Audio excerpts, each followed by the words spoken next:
സിനിമയ്ക്ക് വഴിവെട്ടി വന്നവൻ. ഈ ഡയലോഗ് പറയാൻ ഇന്ന് മലയാള സിനിമയിൽ എന്തുകൊണ്ടും യോഗ്യനാണ് നിവിൻ പോളി. ടൊവിനോയുടെ ഉദയത്തിനു മുൻപേ ഫഹദ് ഫാസിലും ദുൽഖർ സൽമാനും പൃഥ്വിരാജും അടക്കമുള്ള മക്കൾ യുഗം അരങ്ങുവാഴുമ്പോഴാണ് ആ നിരയിലേക്ക് നിവിൻ പോളിയുടെ വരവ്. സിനിമയുടെ ഒരു പാരമ്പര്യവുമില്ലാതെ അഭിനയമോഹവുമായി സിനിമയിലേക്ക് എത്തിയപ്പോൾ സൗഹൃദങ്ങളുടെ ബലം മാത്രമാണ് നിവിൻ പോളിക്കുണ്ടായിരുന്നത്. മലർവാടി ആർട്സ് ക്ലബ് എന്ന ചിത്രത്തിലൂടെ സംവിധായകനായി വിനീത് ശ്രീനിവാസൻ തുടക്കം കുറിക്കുമ്പോൾ തനിക്കൊപ്പം ഒരു കൂട്ടം ചെറുപ്പക്കാരെയും കൂട്ടിയിരുന്നു. അതിനുശേഷം നിവിൻ പോളിക്ക് കിട്ടിയത് സഹതാര വേഷങ്ങളാണ്.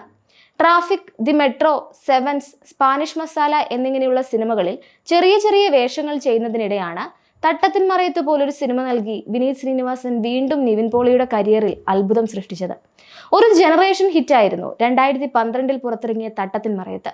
നിവിൻ പോളിയുടെ പേര് രജിസ്റ്റർ ചെയ്ത സിനിമ ട്രെൻഡ് സെറ്ററായി മാറി. പക്ഷെ അതിനുശേഷം നിവിൻ പോളി തിരഞ്ഞെടുപ്പുകളിൽ അതീവ ശ്രദ്ധ കേന്ദ്രീകരിച്ചു. പുതിയ തീരങ്ങൾ, ഇംഗ്ലീഷ്, അരികിലൊരാൾ പോലുള്ള സിനിമകൾ സാമ്പത്തിക വിജയം നേടിയില്ലെങ്കിലും നിവിൻ പോളി എന്ന നടന്റെ മികച്ച പ്രകടനങ്ങൾക്ക് സാക്ഷിയായി. ഒരു കൊമേഴ്ഷ്യൽ ഹിറ്റ് നടൻ എന്ന നിലയിലേക്ക് നിവിൻ എത്തുന്നത് 2014 1983, ഓം ശാന്തി ഓശാന, ബാംഗ്ലൂർ ഡേയ്സ്, ഒരു വടക്കൻ സെൽഫി തുടങ്ങിയ സിനിമകളിലൂടെ നിവിൻ അന്നത്തെ യുവാക്കൾക്കിടയിൽ അവരിൽ ഒരാളായി നിൽക്കുമ്പോഴായിരുന്നു അൽഫോൺസ് പുത്രന്റെ പ്രേമം സംഭവിച്ചത്. നിവിൻ പോളിയുടെ കരിയർ മാറ്റിമറിച്ച സിനിമയായി പ്രേമം മാറി. കേരളത്തിന് പുറമേയും നിവിൻ ഫാൻസ് ക്ലബ് ഉണ്ടാകാൻ കാരണമായി ചിത്രം. ജൂനിയർ മമ്മൂട്ടിയായി ദുൽഖറും മോഹൻലാലിന്റെ പിന്മുറക്കാരനായി നിവിൻ പോളിയും വരുമെന്ന തരത്തിലൊക്കെ താരതമ്യപ്പെടുത്തലുകൾ പോലും വന്നുണ്ടായിരുന്നു.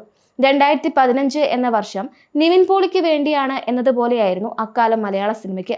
ആക്ഷൻ ഹീറോ ബിജു, ജേക്കബിന്റെ സ്വർഗരാജ്യം പോലെയുള്ള സിനിമകളുടെ വിജയം ആവർത്തിച്ചുവെങ്കിലും പ്രേമം സെറ്റ് ചെയ്ത ഹൈപ്പിലേക്ക് അതൊന്നും എത്തിയിരുന്നില്ല. വിജയത്തേക്കാൾ പെട്ടെന്നായിരുന്നു പിന്നീട് നിവിന്റെ തകർച്ച.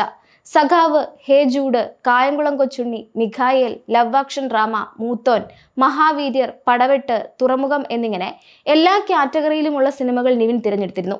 സീരിയസ് റോളുകളും കോമഡി റോളുകളും ബിഗ് ബജറ്റ് ചിത്രങ്ങളും ലൈറ്റ് ഹാർട്ട് ചിത്രങ്ങളും എല്ലാം അതിൽപ്പെടും. മൂത്തോനിലെ പ്രകടനം മികച്ചതായിരുന്നുവെങ്കിലും അതിൽ കൊമേഴ്ഷ്യൽ എലമെന്റ്സ് ഉണ്ടായിരുന്നില്ല. അതുകൊണ്ട് തന്നെ നിവിനെ ആഘോഷിക്കാൻ അവസരങ്ങളും പിന്നീട് ഫാൻസിനധികം ലഭിച്ചില്ല. തെരഞ്ഞെടുപ്പുകൾ മോശമായിരുന്നില്ല, പക്ഷെ സിനിമകൾ പരാജയമായിരുന്നു എന്ന രീതിയിലായിരുന്നു നിവിന്റെ കരിയർ. മീറ്റു ആരോപണത്തിന്റെ പേരിൽ നിവിൻ പോളിക്കെതിരെ ഉണ്ടായ കള്ളക്കേസ് തെളിഞ്ഞുവെങ്കിലും ചെയ്യാത്ത കുറ്റത്തിന്റെ പേരിൽ ആരോപണ വിധേയനായത് അദ്ദേഹത്തിന്റെ ജീവിതത്തിൽ ഒരു ട്രോമയായി എന്ന് നടൻ സിജു വിൽസൺ പറഞ്ഞിരുന്നു. ഇനി ഒരിക്കലും നിവിൻ പോളിക്ക് പഴയ നിലയിലേക്ക് തിരിച്ചെത്താൻ കഴിയില്ല എന്ന് വിധി എഴുതിയവരും ഉണ്ട്. അവർക്കുള്ള മറുപടിയാണ് നിവിൻ പോളി ഏറ്റവും ഒടുവിൽ പങ്കുവച്ച ഫോട്ടോയും ക്യാപ്ഷനും. ഈ ഫോട്ടോ ആരാധകർ ഏറ്റെടുത്തു കഴിഞ്ഞു. രൂപം കൊണ്ട് നിവിൻ തന്റെ പഴയ നിലയിലേക്ക് തിരിച്ചെത്തിയിരിക്കുകയാണ്. കരിയറിലും ഈ തിളക്കം ആവർത്തിക്കും എന്നാണ് ആരാധകരുടെ പ്രതീക്ഷ.